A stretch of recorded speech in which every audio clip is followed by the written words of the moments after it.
Does this sound fair? A biological male swimmer shattering a New Jersey college record, but only after switching from the men's team to the women's. Megan Cortez Fields swam on Ramapo College men's team for 3 years before moving to the girls' team this season as a senior. The school swim team recently congratulating the transgender athlete on social media for breaking the school record in the 100-yard butterfly, but later deleted the post, citing the need to, quote, protect their teammate from insulting comments. Okay, so here we go again. A biological man dominating women's sports. Has feminism really come this far where the best woman in a sport is technically a man?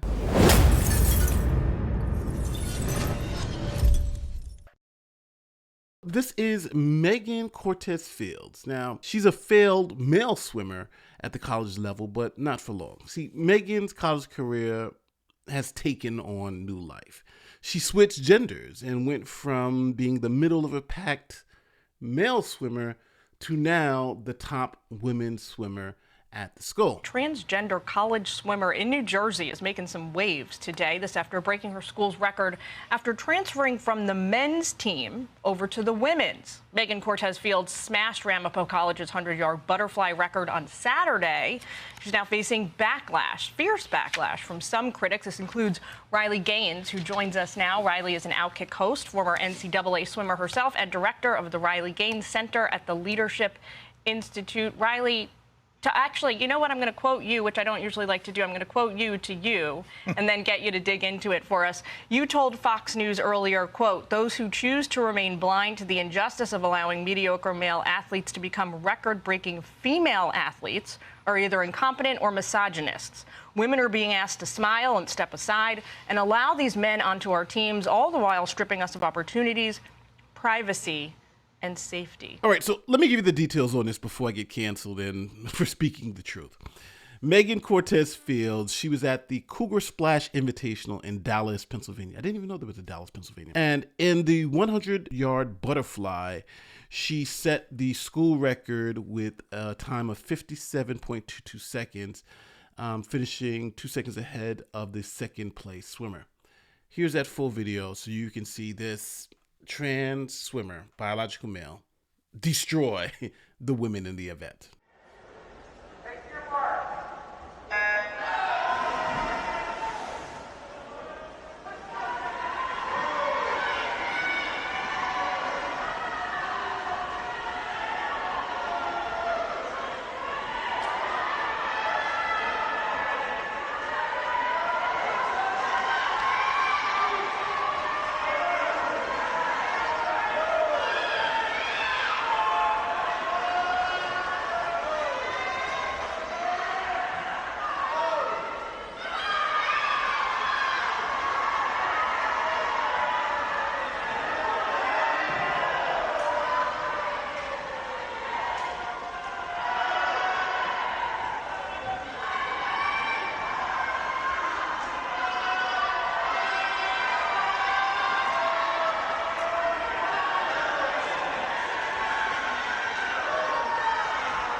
Now, I want you to understand, we've seen this before and we've railed against this before.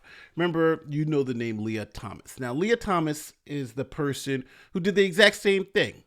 She was a guy for a couple of years in college and said, hey, I'm not winning anything. Transferred to being a woman and then started breaking all of those college records. After following NCAA guidelines of a year of hormone therapy to change gender categories, Thomas started her senior year on the women's team. But her success in the water was met with outrage leading up to the NCAA championships. Her critics say she jumped in the rankings between the men's and the women's team. And there are some who look at the data and suggest that you're enjoying a competitive advantage. What do you say to that? There's a lot of factors that go into a race and how well you do. And the biggest change for me is that I'm happy. And sophomore year, where I had my best times competing with the men, I was miserable. And so having that be lifted is incredibly relieving and allows me to put my all into training, into racing. Trans people don't transition for athletics. We transition to be happy and authentic and our true selves. Transitioning to get an advantage is not something that ever factors into our decisions. You didn't transition to win more medals. No. All right. So she says that she's happy because they made her feel good. But understand this. When they were competing against the men, both these transgender swimmers, they were not medaling. They were middle of the pack. They were on the team, but they weren't anything special. Now they go from middle of the pack, we're just hanging out on the team, to now being champions and breaking the records. And you think like, oh, okay, what could it be? What could have made these mediocre men wonder the top women in the sport? Is it because they have a physical advantage over the other women in the sport? And you would say, yeah, that just makes sense. That's the reason why we separate men's sports and women's sports, because of those advantages. Yeah, it makes sense. And I don't think a lot of people appreciate how big the difference is when it comes to the elite athletes and the difference between men and women. For instance, and I use this example all the time, Flojo. She's the fastest woman ever to run the 100-meter dash. And I think she ran in, 10 point something seconds, right? Fastest woman ever to run it. Today, there are high school boys who routinely beat her record. Now, her record is still the record for the 100-meter dash 30 years after she broke it, right? No woman has even gotten close. But high school boys routinely destroy that record at a high school race every day. Now, before you start calling me a bigot and that I hate trans people, which is far from the truth, I'll ask you one question. Number one, said like 80%, 70 or 80% of Americans also agree with my position, right? That biological men shouldn't compete with biological women. But we'll ignore that, right? That the majority of Democrats, Republicans, Independents, they all believe the same thing. This is wrong, right? So even without that, we're going to remove that from the equation. Why don't we ever see it the opposite way? Meaning, why don't we ever see biological women transition to men and then win anything or even compete in anything on the men's side? Why don't we ever see that? Right? Because we have it both ways. We have women transitioning to men and men transitioning to women. But we only see it when it's biological men with all those advantages transition to women and then they dominate. But then when we have biological women transition to men, there's nothing. You hear nothing, right? There's nothing. They're not winning anything. And that reason is because they've gone through female puberty and don't have those same advantages as the men do, so they can't compete with the men. Matter of fact, there is even some women who transition who still compete with women, who biological women, they transition to men, but still compete with women because they know that that's who they can compete with. They can't compete with the biological men. So these international governing bodies of sports decided to create a third category.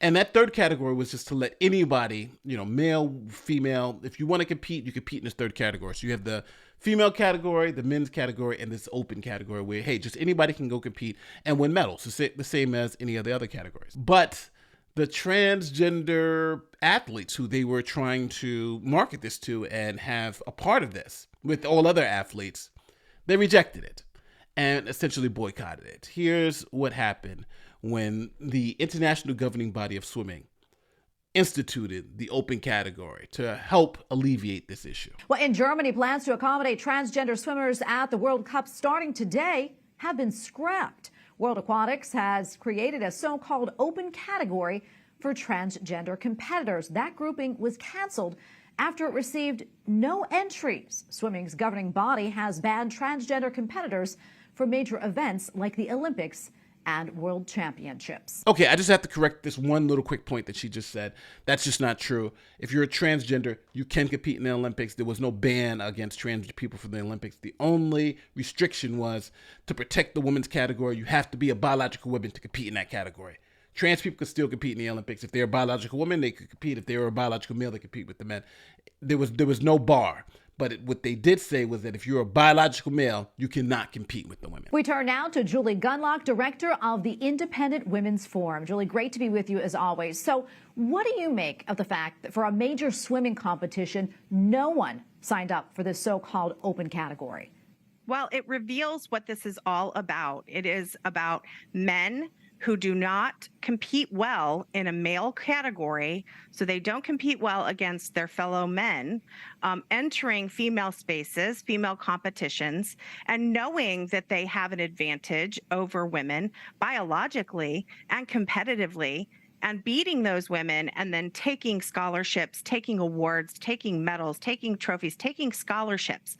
That is what this is about. It is about very selfish men who can't compete taking these very valuable items from women. This is a tragedy, and it is a case of women being canceled by men who, again, can't compete with their own biological sex. Quickly, probably about 30 seconds left or so, but I want to touch about a story coming out of Maine. A boy who previously placed, I believe, 172nd place in a cross-country meet last year as a freshman as a boy. Well, he transitioned to a girl, and apparently he came in 4th place. There has been a lot of backlash coming out of the state of Maine on this. Now, I want to be clear. Megan Cortez Fields, Lia Thomas, and all these biological men who are competing as women and winning these awards, they are not to blame because they're just following the rules, right? The NCAA put these rules in, allowed them to compete and allowed them to win, so they're just doing that, right? If you set up the rules and allow people to do this, then it's not on them because Lia Thomas and this Megan Cortez Field, they're just following the rules. So, no issue with them. The issue is with the policies that allow this because, again, I do understand that we want to be kumbaya and, let's just pretend that this isn't an issue. But the fact of the matter is this is a real issue.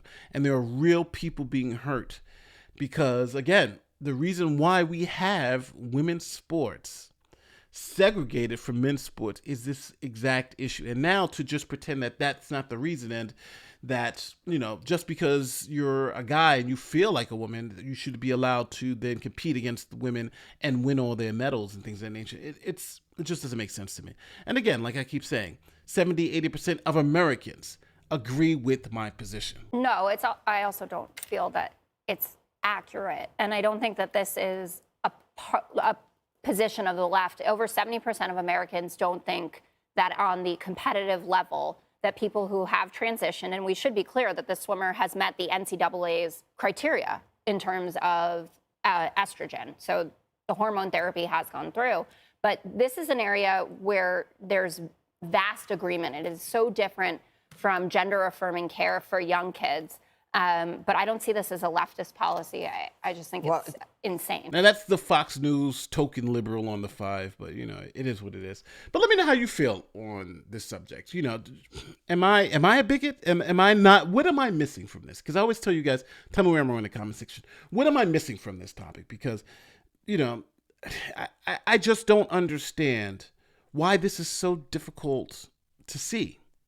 Right? Why is this so difficult to understand? Why are we even still arguing about this? It's blatant. I think it's just blatant. But again, sometimes facts and reality aren't good enough, right? It's about feelings. And I think that's when you get the issues, right? When feelings start taking over for facts and truth, then problems start arising. Don't forget, like, share, subscribe, do all that great YouTube stuff. Don't forget to visit us on Locals, Patreon, and pick up a YouTube membership if you'd like to see these videos a little earlier. My name is Nate the Lawyer, and I'll see you next time. Peace.